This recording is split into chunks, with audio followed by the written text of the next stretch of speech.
Welcome back to Set Free 24/7. I'm Robert, and I am happy that you're here to join us on today's episode, The Battle Within Ourselves. And boy, do we have a feast of insights and revelations on the menu today.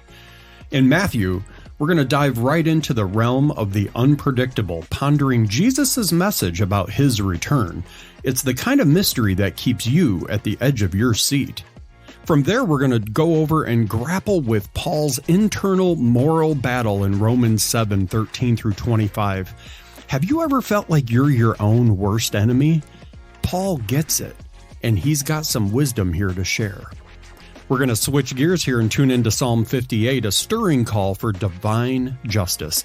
What does righteousness look like in a world that often feels unfair? We're about to find out. And lastly, we're hopping into the time machine to visit Numbers 26 and 27. From censuses to successions, these chapters here offer us lessons on legacy and the importance of preparation for the next generation. So grab your spiritual armor and let's delve into these scriptures together. Trust me, by the end of this episode, you'll feel more equipped to tackle the battle within yourself and find the peace that sets us all free.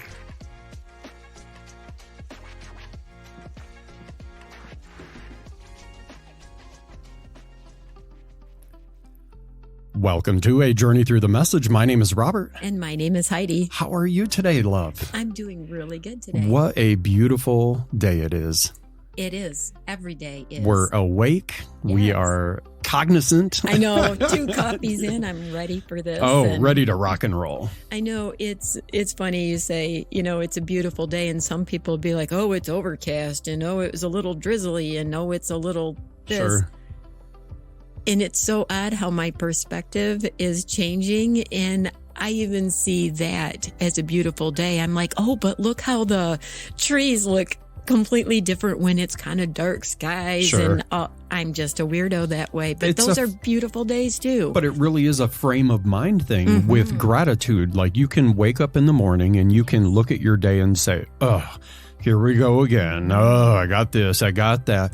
Or you can be thankful and joyful for having a little bit of busyness in your life. Yes. Perspective. Oh, yeah, absolutely. So before we get into the back and forth here with the Bible reading, I just wanted to touch real quick on you're getting ready to get started with your groups with Well-Fed Love. Oh, not much time left before it starts. I know. And groups start Monday, coming Monday.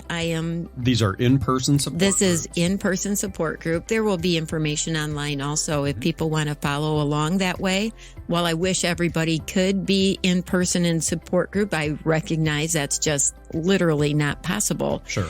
So I wanted everybody to have access to the information in this course because this really has been a labor of love for me. I believe in this, and I believe in it because I'm living proof that this will work. Maybe not for absolutely everybody, but I just know in my heart that it can make a difference. And I want to build a community of people that just truly pour into each other, love each other, support each other as we continue our walk down the path. We want people to get out of their yucky mud pits and take that step out onto the other side and let us help you find your joyful life. I have people that are so jaded and don't believe that it's possible. And everything in me is like, then just try me.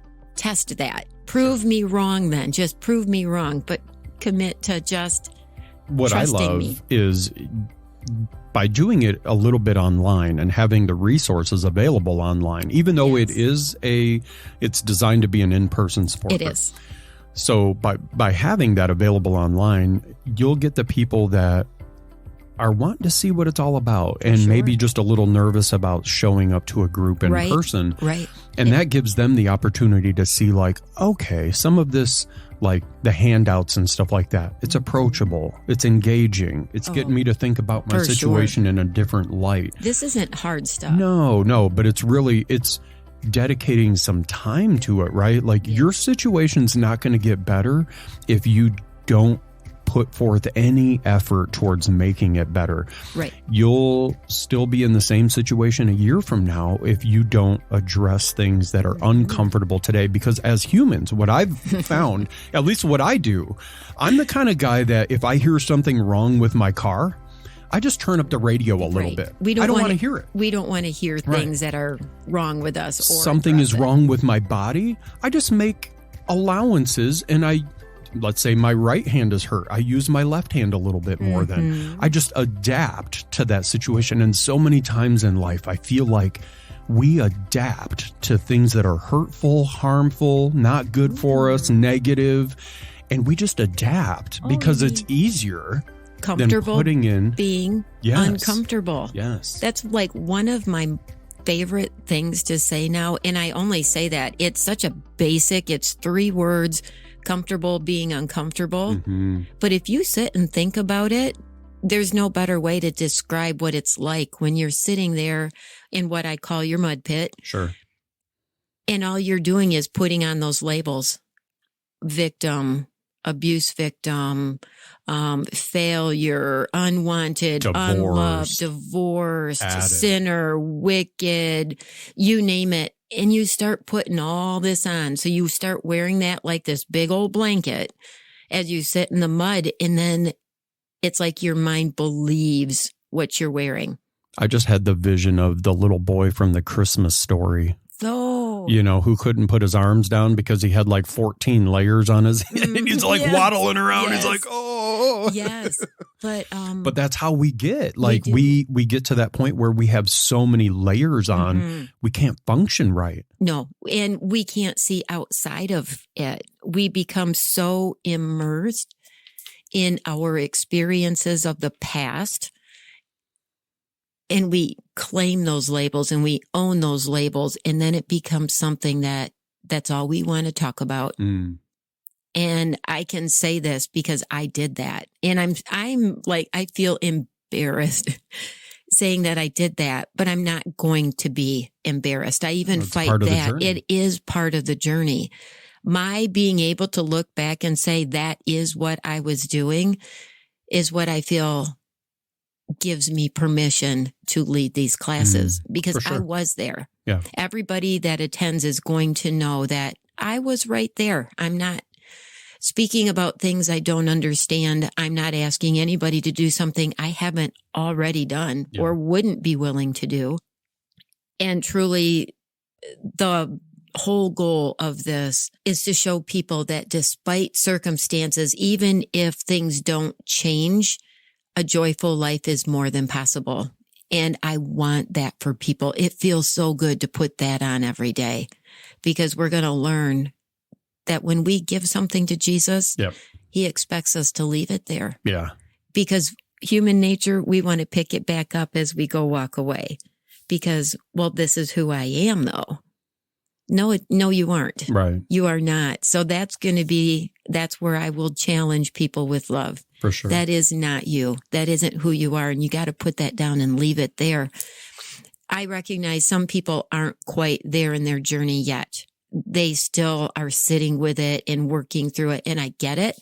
And they are still welcome to come to the first 6-week session, but I will ask them to repeat it until they're ready to take that step and say, I want to get out of this mud. Yeah. And I'm ready to shed these things that I am not. And I'm stepping into who I am. And I'm excited to watch this happen. Mm-hmm. Like literally, I feel excited at the thought of people coming out because there's so much hurt everywhere I go. And it overwhelms me at times how many people are just broken and hurting and shattered. Mm-hmm. And we live in a world that says own that and embrace it or medicate it or this. Yeah. But nobody is telling them it does not have to be this way. Right. You can be joyful. It's okay to be happy. Like it moves me to tears, a disservice that's done to people by putting a clinical label on it and handing them a prescription because they haven't been helped. I want to fill that void. Yeah. And I want to be the true help. And disclaimer, not anti-medication, but Sure.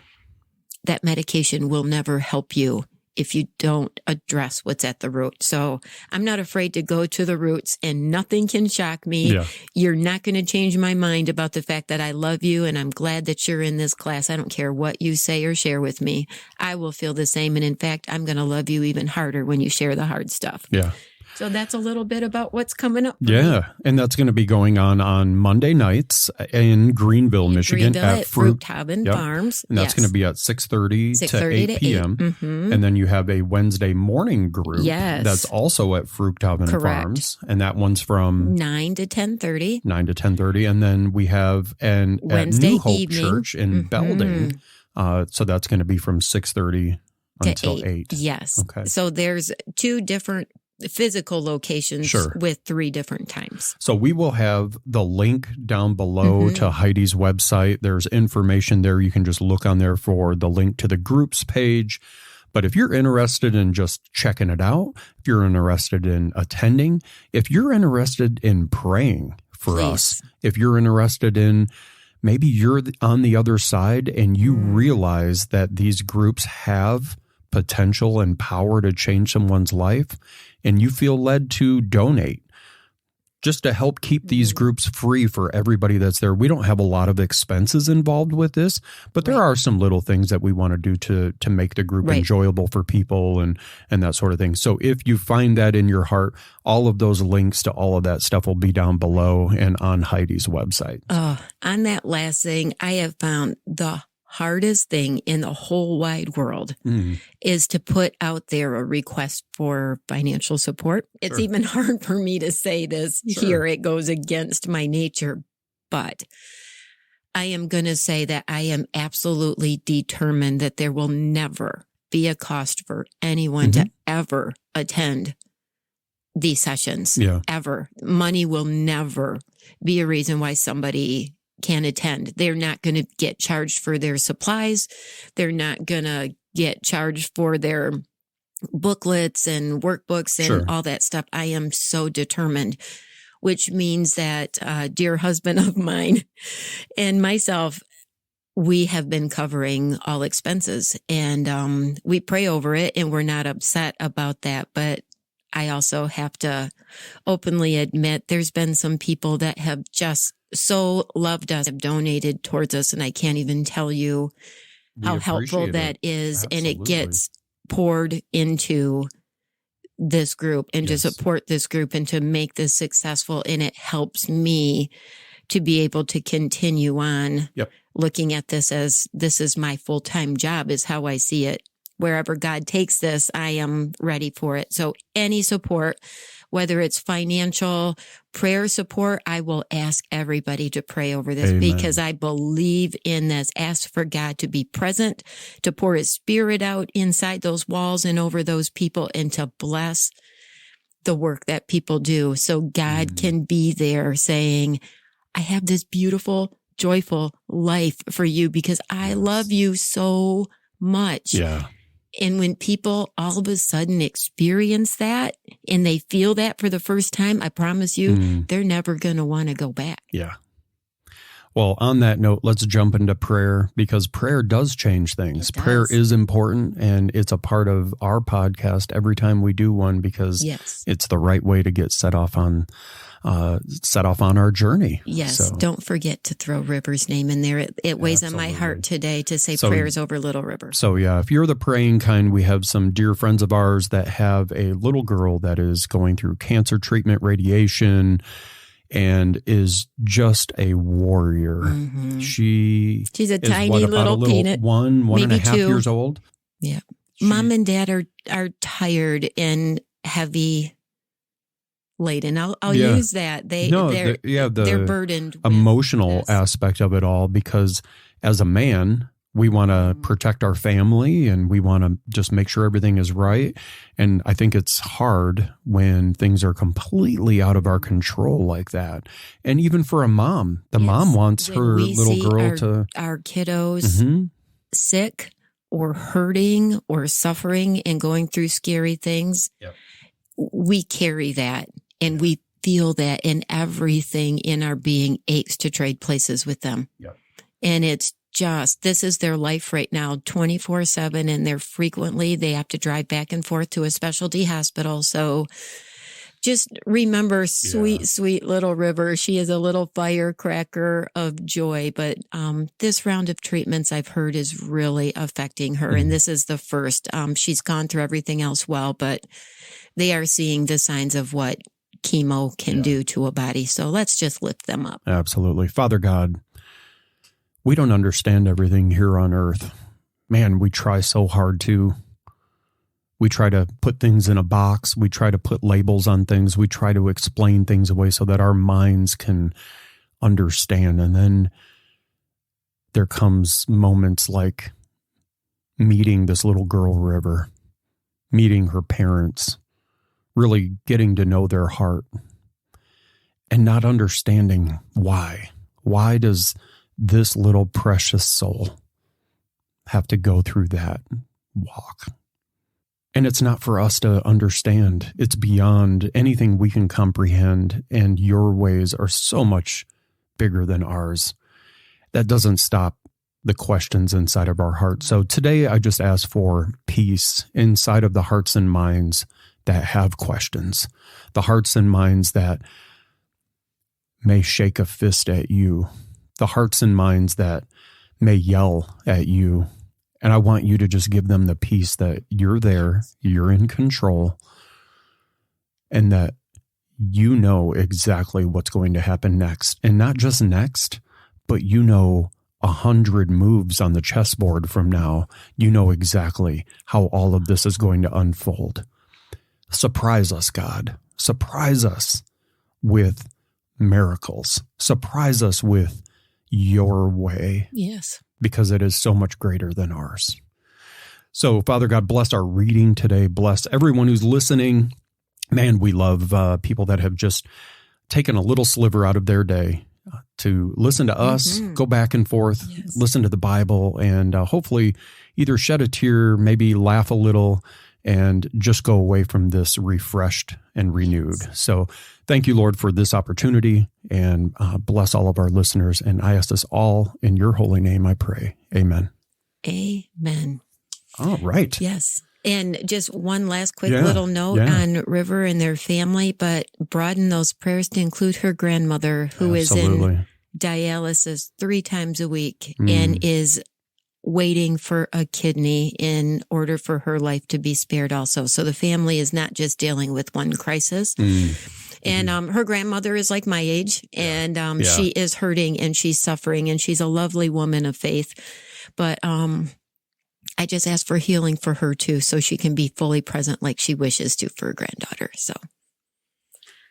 All right. So now we're going to bounce right into the reading, and Heidi's going to start out here. Where are you reading today? I'm reading in Matthew 24. If you're following along and you read the most recent recording that we have out there, this is a continuation, and it's where Jesus is talking about the return and answering some questions people had about this. And quite honestly, I am absolutely fascinated. So we're going to start reading at verse 36. But the exact day and hour, no one knows that, not even heaven's angels, not even the Son. Only the Father knows. The arrival of the Son of Man will take place in times like Noah's. Before the great flood, everyone was carrying on as usual, having a good time right up to the day Noah boarded the ark. They knew nothing until the flood hit and swept everything away. The Son of Man's arrival will be like that. 2 men will be working in the field. One will be taken, one left behind. 2 women will be grinding at the mill. One will be taken and one left behind. So stay awake, alert. You have no idea what day your master will show up. But you do know this. You know that if the homeowner had known what time of night the burglar would arrive, he would have been there with his dogs to prevent the break-in. Be vigilant just like that. You have no idea when the Son of Man is going to show up. Who here qualifies for the job of overseeing the kitchen? A person the master can depend on to feed the workers on time each day. Someone the master can drop in on unannounced and always find him doing his job. A God-blessed man or woman, I tell you. It won't be long before the master will put this person in charge of the whole operation. But if that person only looks out for himself, and the minute the master is away, does what he pleases, abusing the help and throwing drunken parties for his friends, the master is going to show up when he least expects it, and it won't be pretty. He'll end up in the dump with the hypocrites, out in the cold shivering, teeth chattering. I really love reading chapter 24 in Matthew. I love Jesus telling us and instructing us and teaching us about when it is that he's going to return. And it says even in here that the Son doesn't even know, that only the Father does. Part of me wonders if, because he is himself saying this as he's present here and confined by this human body, is that why he doesn't know the actual day? Because he is God, but yet he was fully human, and the human body and the human mind just can't even comprehend the vastness of God, cannot understand God's will and his timing and his plans. So I've often wondered, is that, how could the Son, who is both fully God and fully man, not know the day and time? And I think that's because of the humanness to him. I would imagine because he's not separate. And that's this whole God stuff that I don't understand. God help me. But I read this, and I know I hear so many Christians talking about the end times lately. And I can understand it. There's been like a revival that we see going on around us. Yep. And I get excited at that. I love it. But be careful with it and make sure it's not just empty emotion that you get carried away from, but understand where it's coming from and what your belief is about it. But Jesus is really clear here that if they're calling you to come see Jesus, he's come, that's false. Nobody's going to have to go anywhere to see him. Nobody will miss it. Every single person will see that. We also have no idea the when, the where, the how. We can't comprehend that. But he also is saying that before he comes, it's going to be like in the days before Noah. When we remember what things were like in Noah's time, it was awful. It was chaos, cruelty, people arguing, people fighting. So I love that you brought up the word come, because it's actually in the pause here with Eugene Peterson. He wrote something that's titled Surprising Us in the Ordinary. Come is a gospel verb. The distinctive biblical and Christian message is not that God is, but that he comes, and he's going to come again. Because that's the very nature of God, to come. That's his basic character. He comes. This is what God does. He's not a professor who delivers ideas to us. He's not a social worker who arranges discussion groups among us to help us raise our standard of living. He isn't a government agent bringing the latest set of regulations so that we can stay out of jail. He comes. He arrives. He shows up. He comes the way a neighbor arrives at our door, knocks, enters our house, and sits down with us over a cup of coffee. God has been doing this for a long time. Our Bibles report his comings. He's still doing it. Jesus Christ is the primary way in which we recognize both that God comes and the way that he comes. We look for his coming in the sensational, but he keeps surprising us in the ordinary.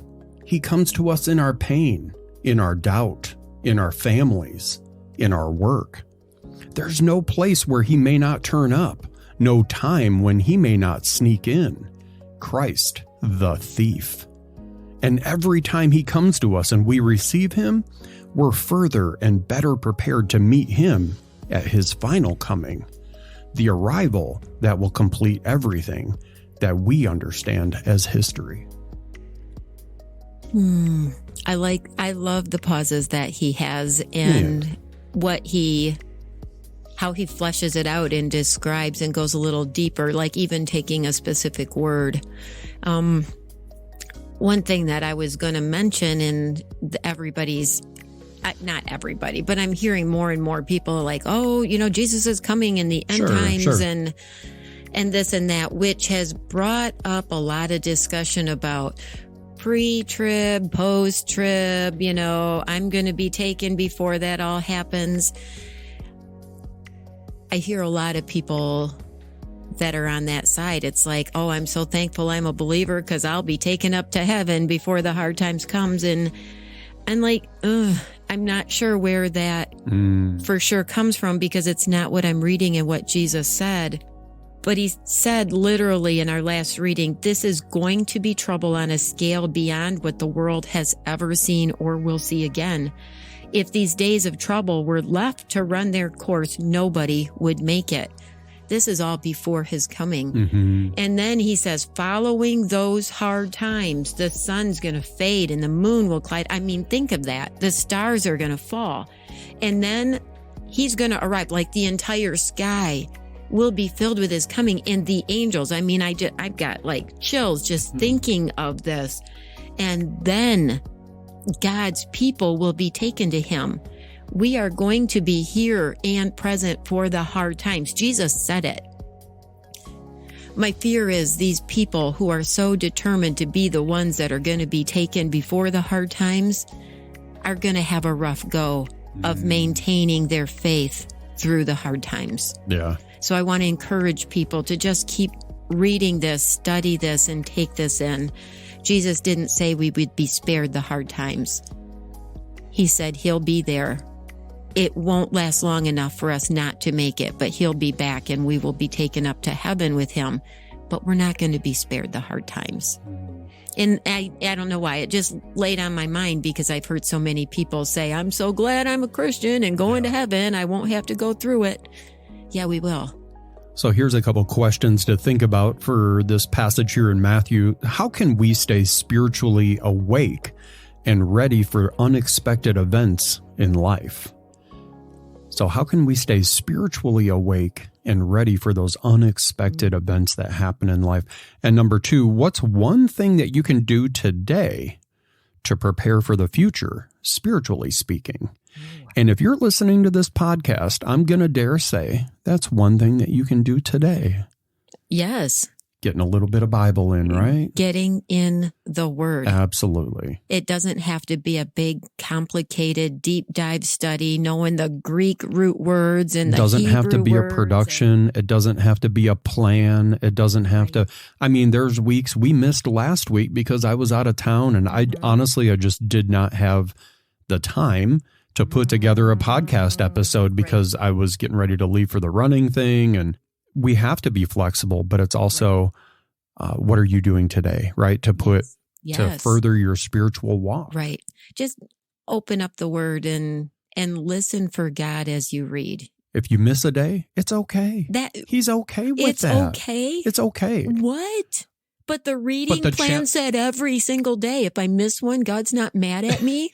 But the challenge is not allowing too many of those missed days to accumulate in between. Like this morning, I knew we had to do the podcast today because we had missed a week, and I just felt this on me. I wanted to get in the Word with you, and I wanted to do this. So, all right, here we go. Romans 7. This is actually from the title of our podcast, The Battle Within Ourselves. So just listen to Paul and see if you hear any similarities with maybe some struggles or ways that you have felt about things in your own life. So I can already hear your next question. Does that mean I can't even trust what is good? That is the law? Is good just as dangerous as evil? No, again. Sin simply did what sin is so famous for doing, using the good as a cover to tempt me to do what would finally destroy me. By hiding within God's good commandment, sin did far more mischief than it could ever have accomplished on its own. I can anticipate the response that is coming. I know that all God's commands are spiritual, but I'm not. Isn't this also your experience? Yes, I'm full of myself. After all, I've spent a long time in sin's prison. What I don't understand about myself is that I decide one way, but then I act another, doing things I absolutely despise. So if I can't be trusted to figure out what is best for myself and then do it, it becomes obvious that God's command is necessary. but I need something more. For if I know the law, but I still can't keep it, and if the power of sin within me keeps sabotaging my best intentions, I obviously need help. I realize that I don't have what it takes.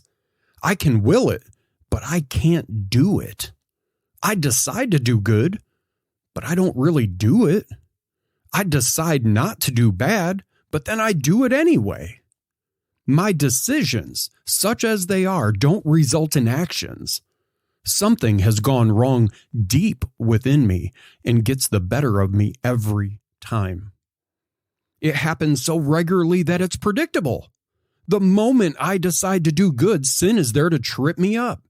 I truly delight in God's commands, but it is pretty obvious that not all of me joins in that delight. Parts of me covertly rebel. And just when I least expect it, they take charge. I've tried everything and nothing helps. I'm at the end of my rope.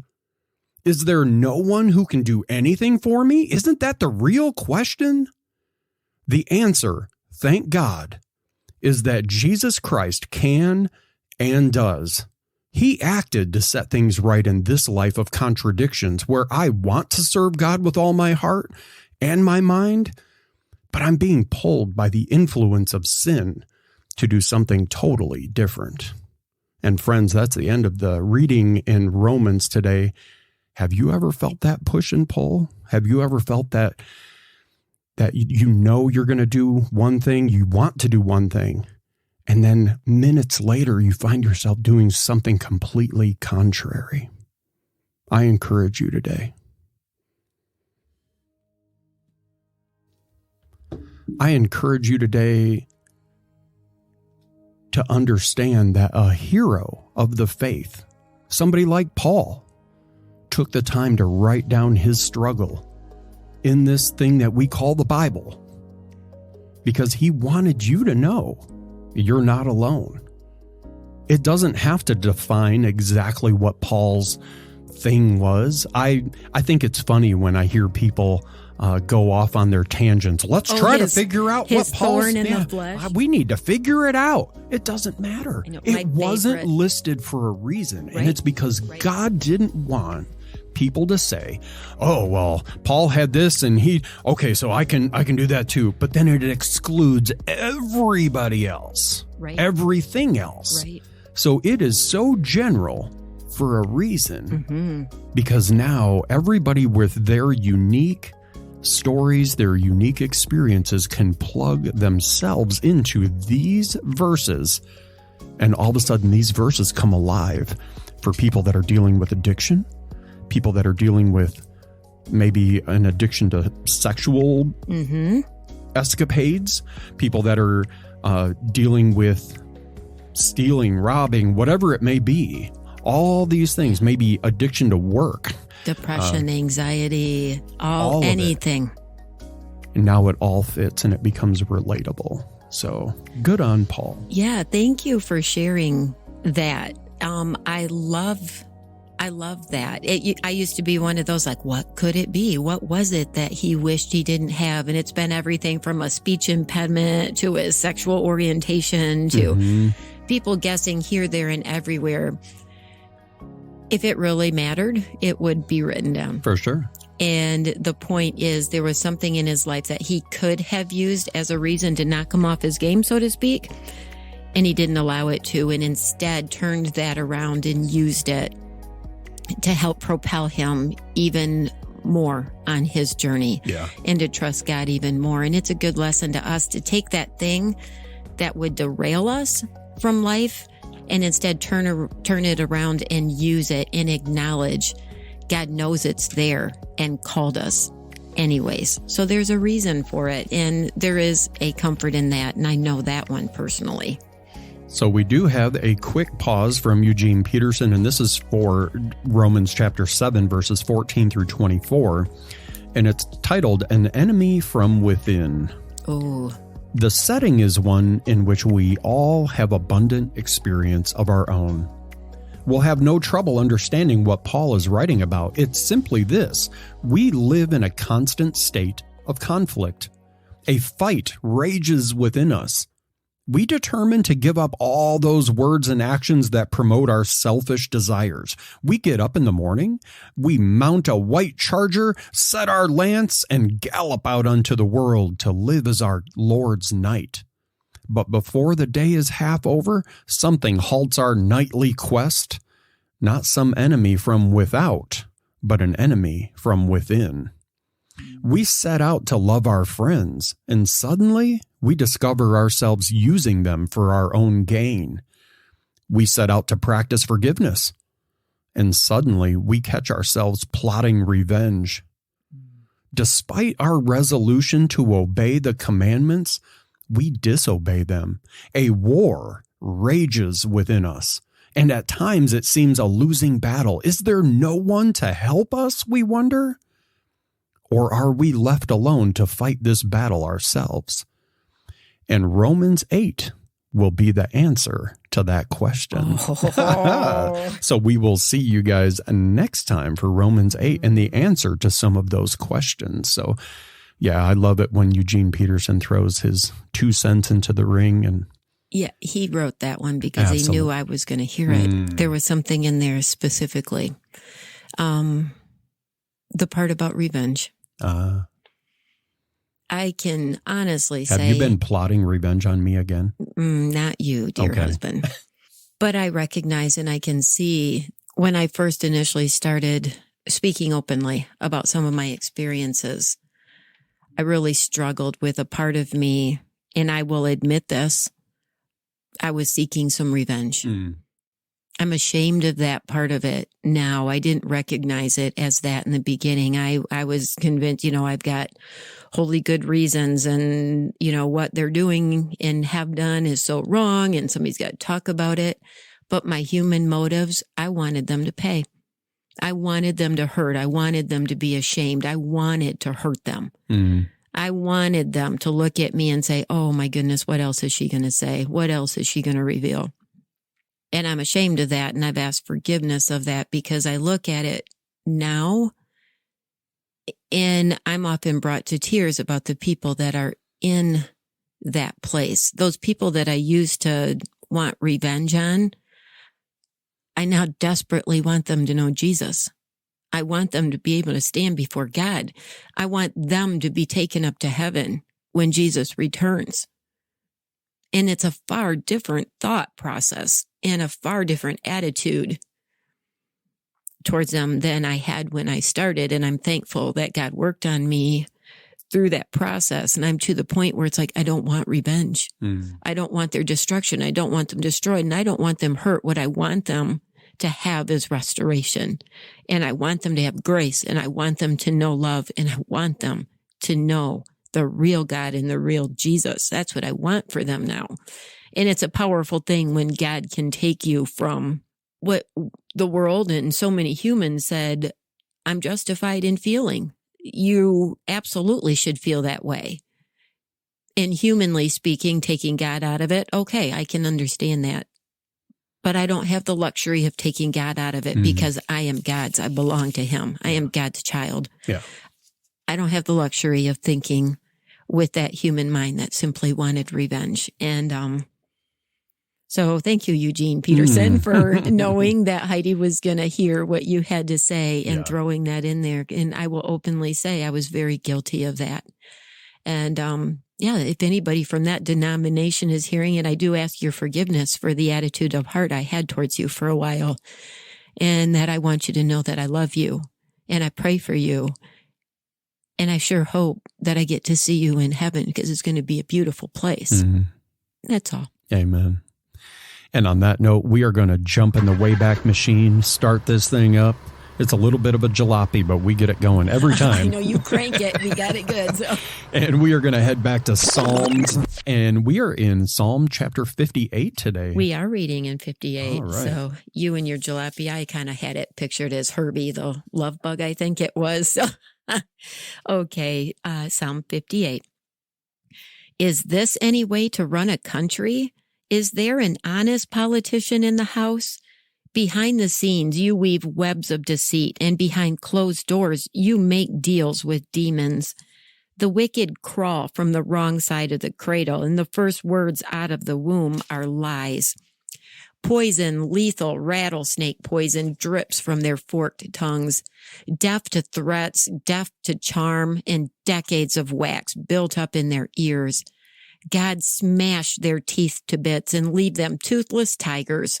Let their lives be buckets of water spilled, and all that's left is a damp stain in the sand, and let them be trampled grass worn smooth by the traffic.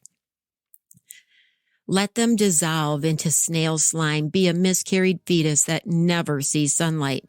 Before what they cook up is half done, God, throw it out with the garbage. The righteous will call up their friends when they see the wicked get their reward. Serve up their blood in goblets as they toast one another, everyone cheering. It's worth it to play by the rules. God's handing out trophies and tending the earth.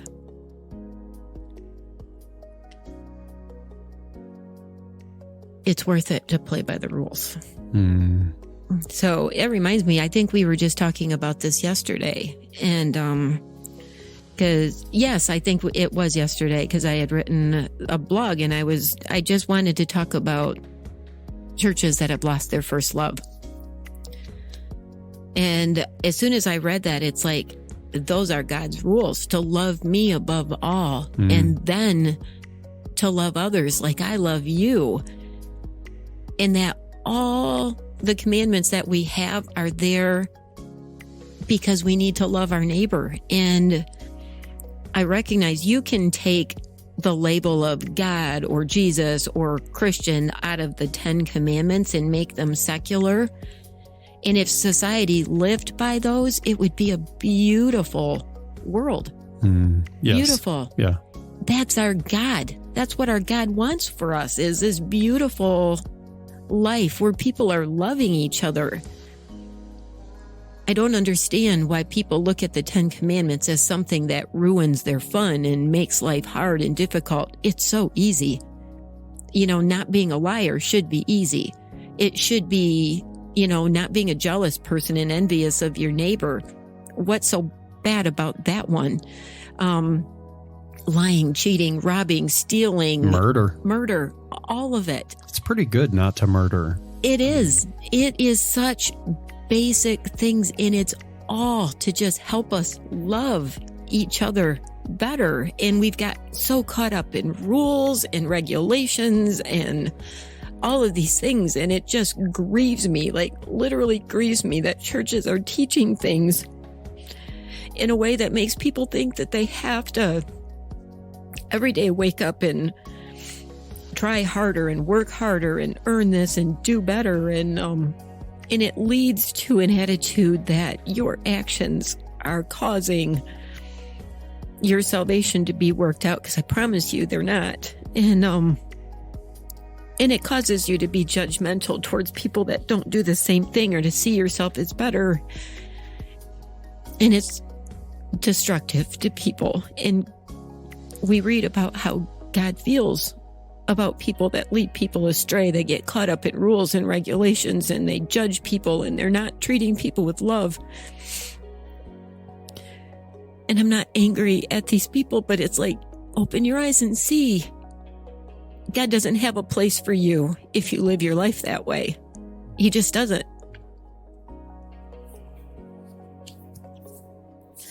So weird. I get emotional about the Bible. I've never read the Bible and gotten emotional before, but I love it because that means it's real. And it's alive. Very much. Yeah. It's more than just words on the paper. It's the way that you're choosing to live your life. It's what you believe in. It's your faith. It's your foundation. And we hope that through this, maybe some of our listeners get to feel that same connection, that relationship. It's beautiful. It is beautiful. People have made it so complicated.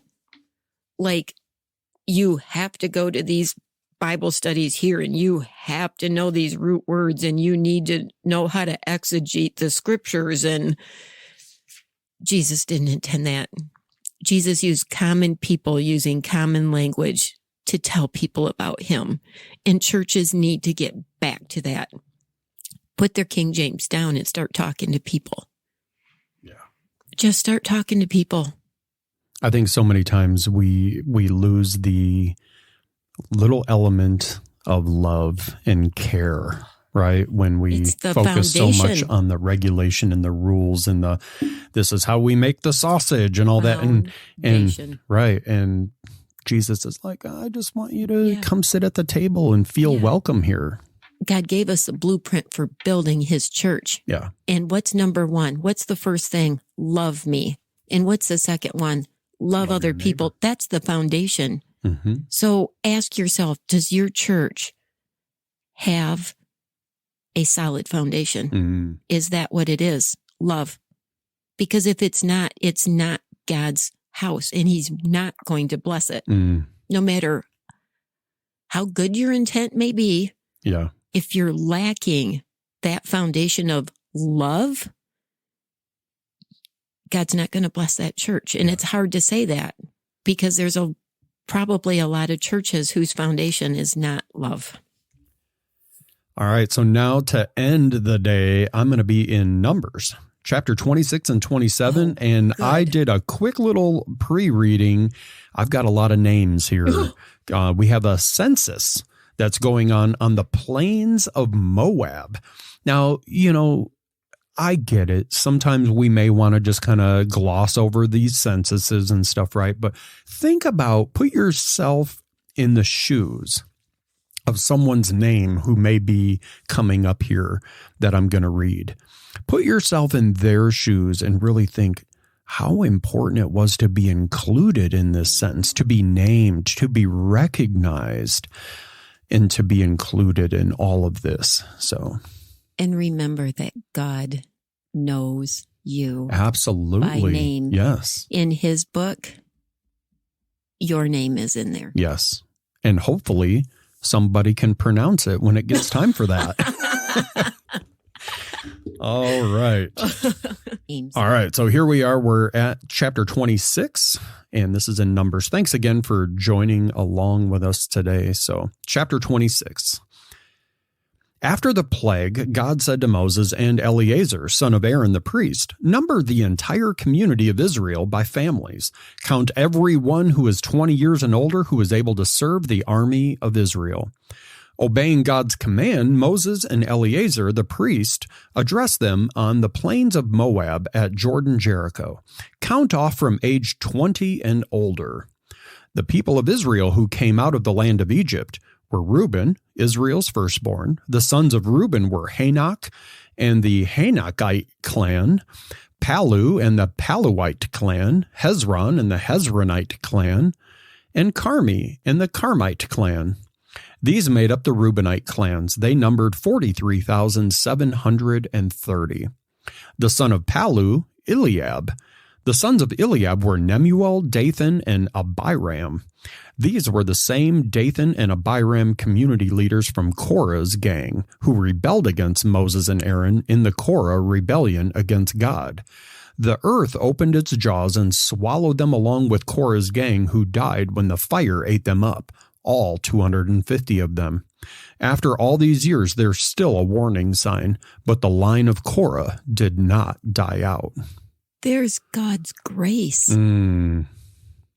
As soon as I saw those Isn't names, I'm amazing? like, wait, we read about them and they were swallowed up, but God's grace spared those that, this is an example to learn from. We're not wiping out everyone for the sins of these 250. The sons of Simeon by clans, Nemuel and the Nemulite clan, Jamin and the Jaminite clan, Jachin and the Jachinite clan, Zerah and the Zerahite clan, Shaul and the Shaulite clan. These were the clans of Simeon. They numbered 22,200 men.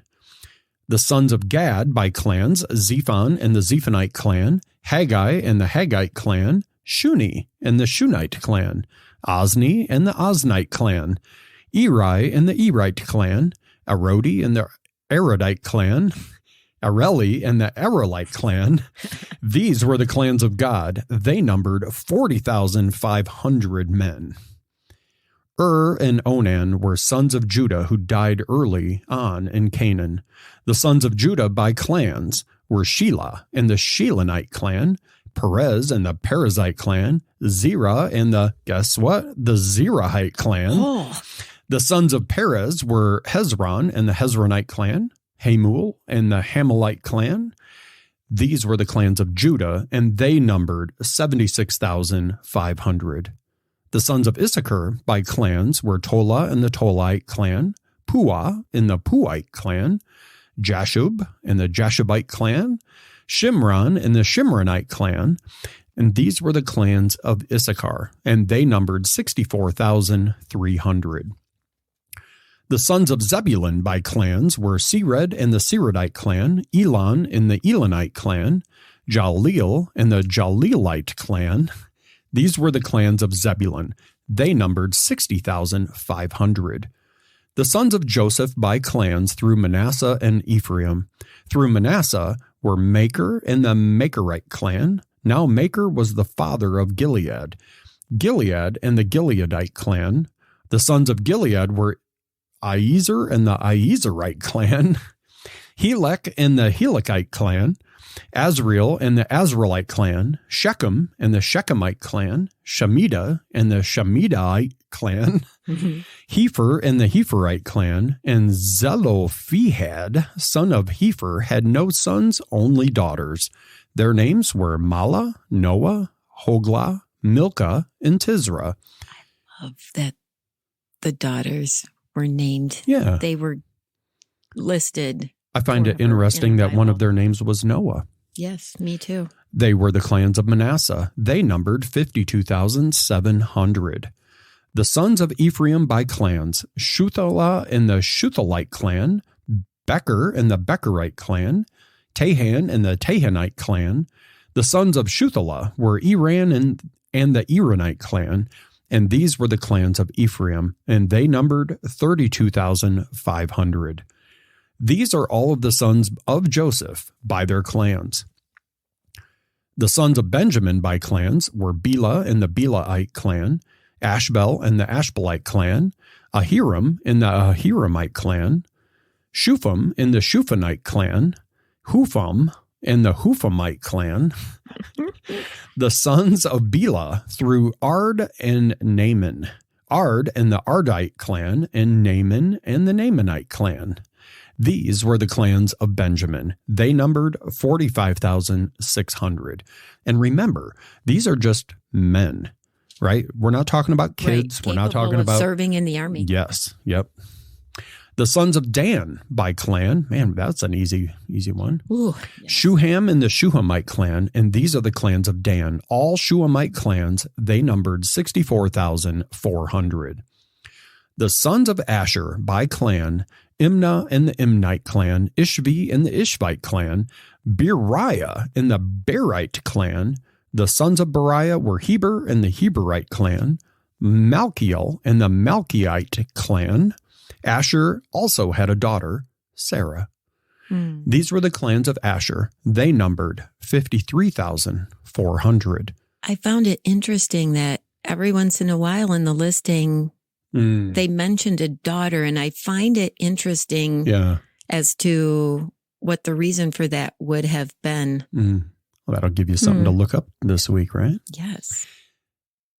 The sons of Naphtali by clans were Jaziel and the Jazielite clan, Guni and the Gunite clan, Jezer and the Jezerite clan, Shillem and the Shillemite clan, and these were the clans of Naphtali. They numbered 45,400.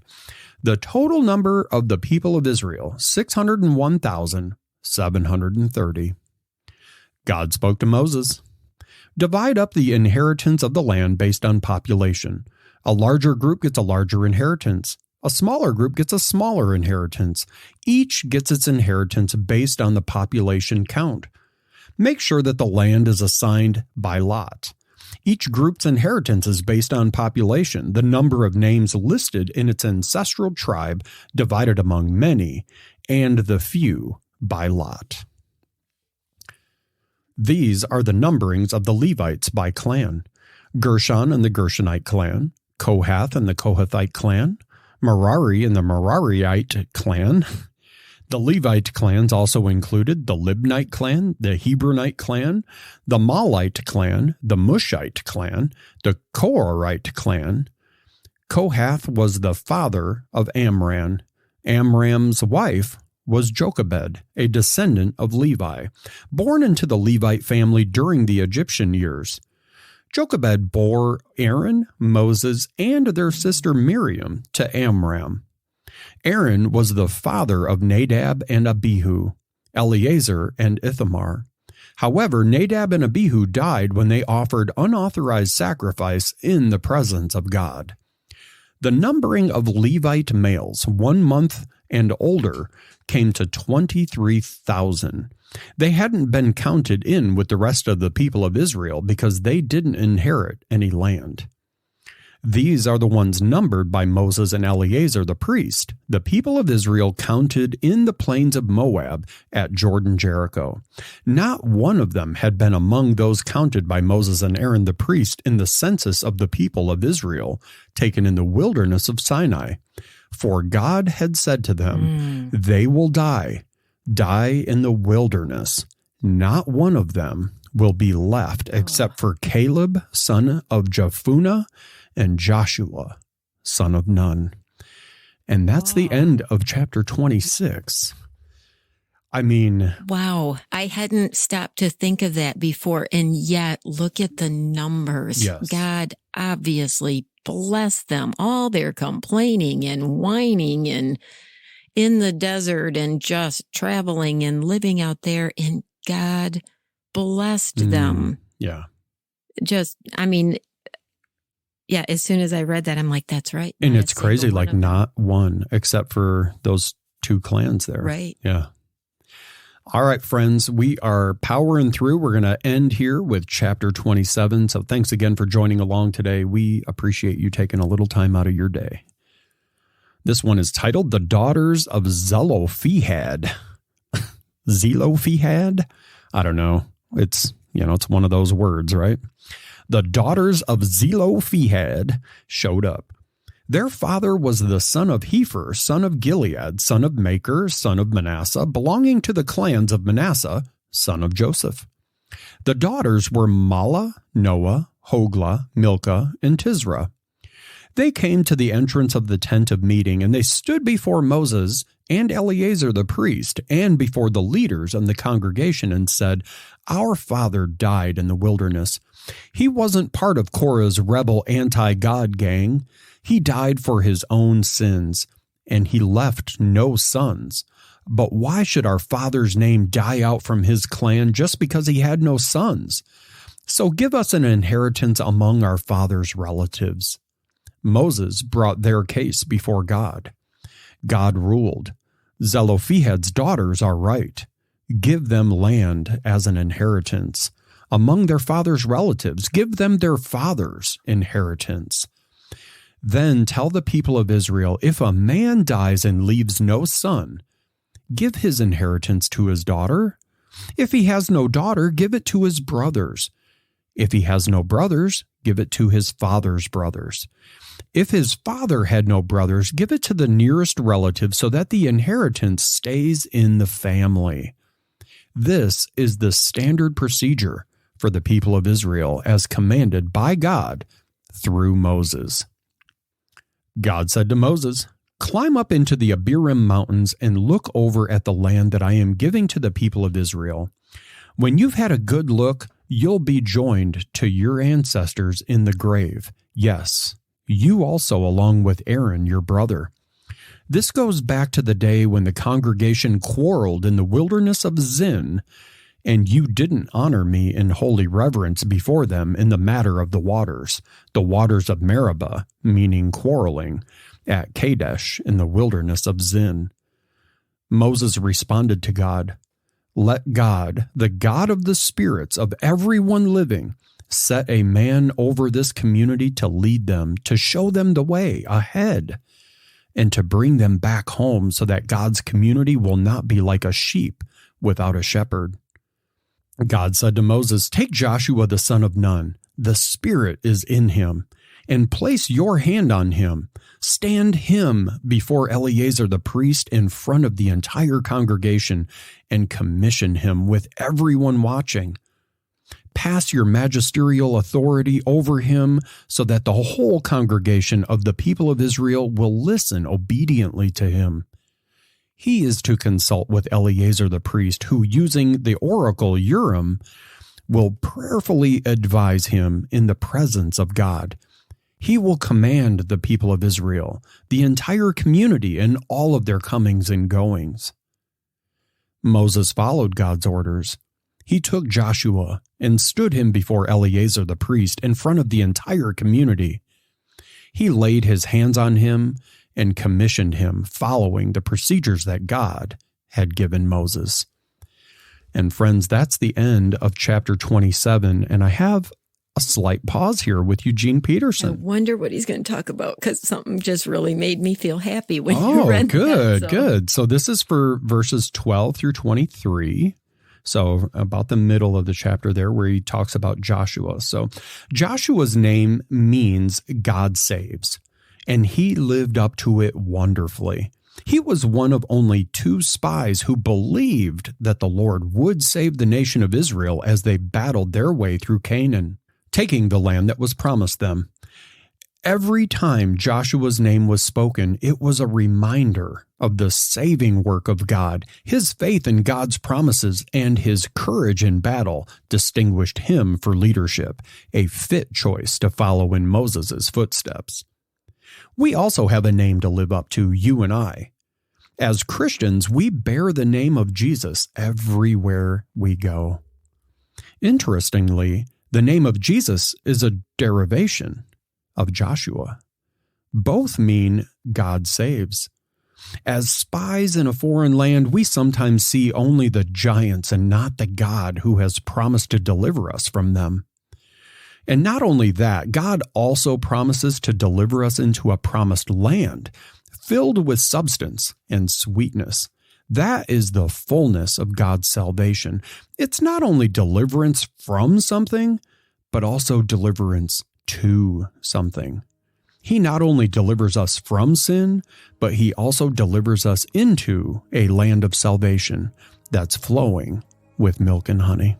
And that, friends, is the end of chapter 27. So what did you have to say there? You had something that... The daughters. Ah, sure. Yeah.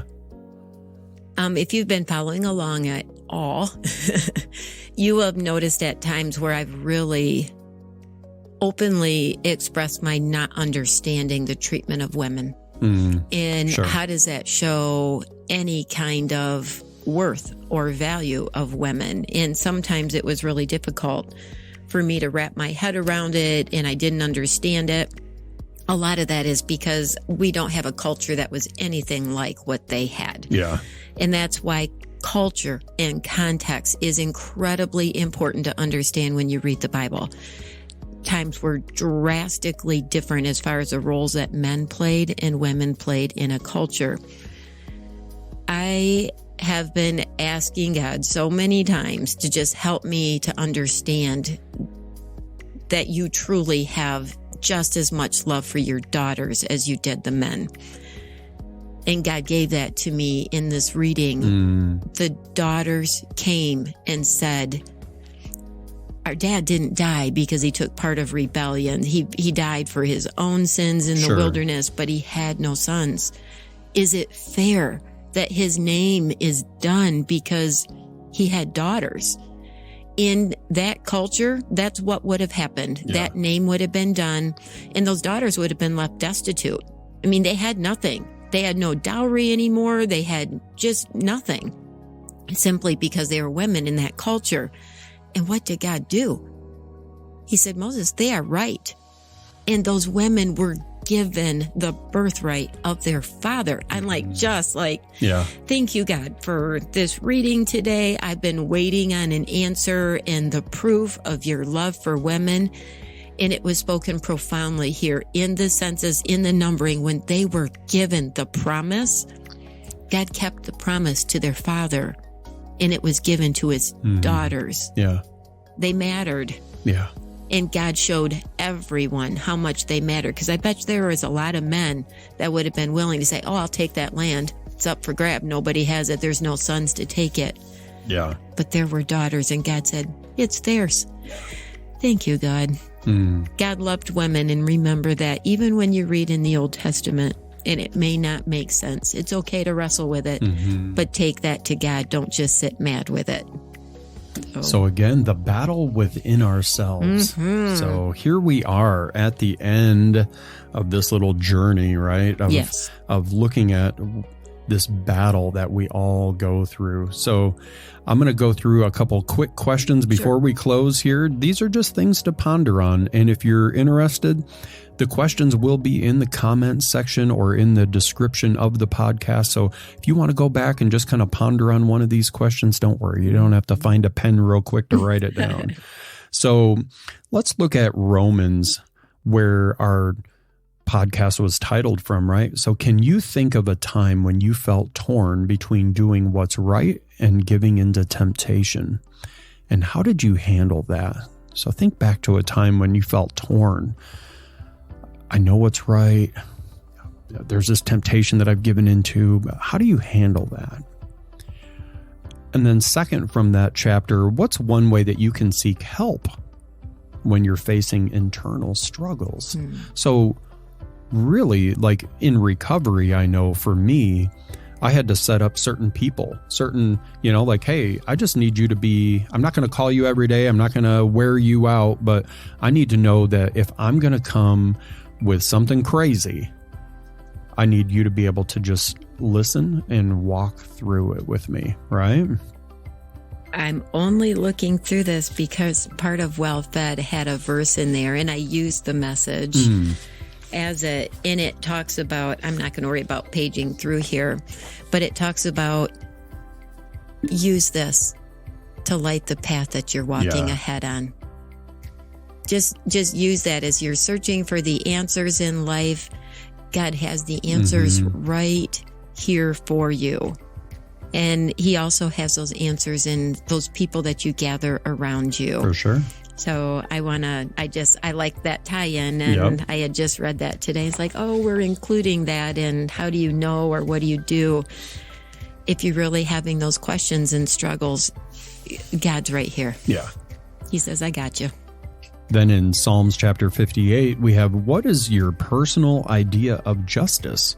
And how does it align with the message that we heard in Psalm 58? So what's your personal idea of justice? And then next it is, how can you contribute to making the world a more just place? So I know, a lot of us aren't politicians. We aren't writing the laws and that sort of thing. And it doesn't have to be that big. Get down to the, really a micro level, right? Like, what can you do to make the world a more just place for one person? Don't worry about the whole society and these big, huge questions and problems that need to be solved. Think about what can you do today to contribute to make the world a more just place for one person. And then as we ended here in Numbers 26 and 27, if you were to pass on a legacy or a lesson to the next generation, what would it be? So when you're gone, when you've passed on to the other side, what do you want your legacy to be? What do you want the lesson from your life to, how do you want that to resonate in the lives of other people that may learn about you after you've passed? And then secondly, why do you think that planning for the future is important in our relationship with God? I know that we can't predict the future, and so many of us try to, but why do you think planning for the future is important with our relationship with God?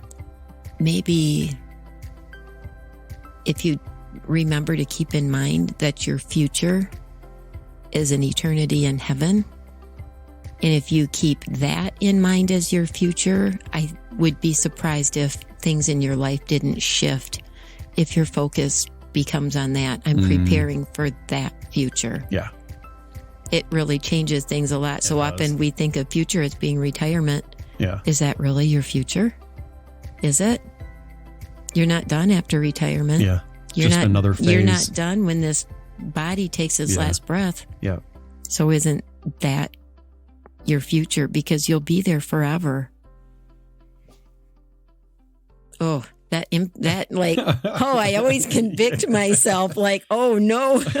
And friends, on that note, as long as you're there feeling convicted as well. Oh, I got to get busy on my living for my future. And we're going to leave you with that. So we try to put out a new episode every Friday. I know we're a little bit off this week because of last week's we're getting back. But we're getting back on schedule. So every Friday, look for a new episode. We appreciate that you're here. We read out of the Message version because it's a paraphrase of the Bible, easy to understand, inviting. And we encourage you to get your Bible and get it out and start looking up things in your Bible. Doesn't have to be the Message version translation. We're not the Bible police.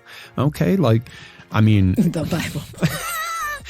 But seriously, so many people can get really, really hung up on one version or another. And I'm of the mind, I don't care what avenue that you're taking to get a little closer to God or to get some Bible reading, just get it.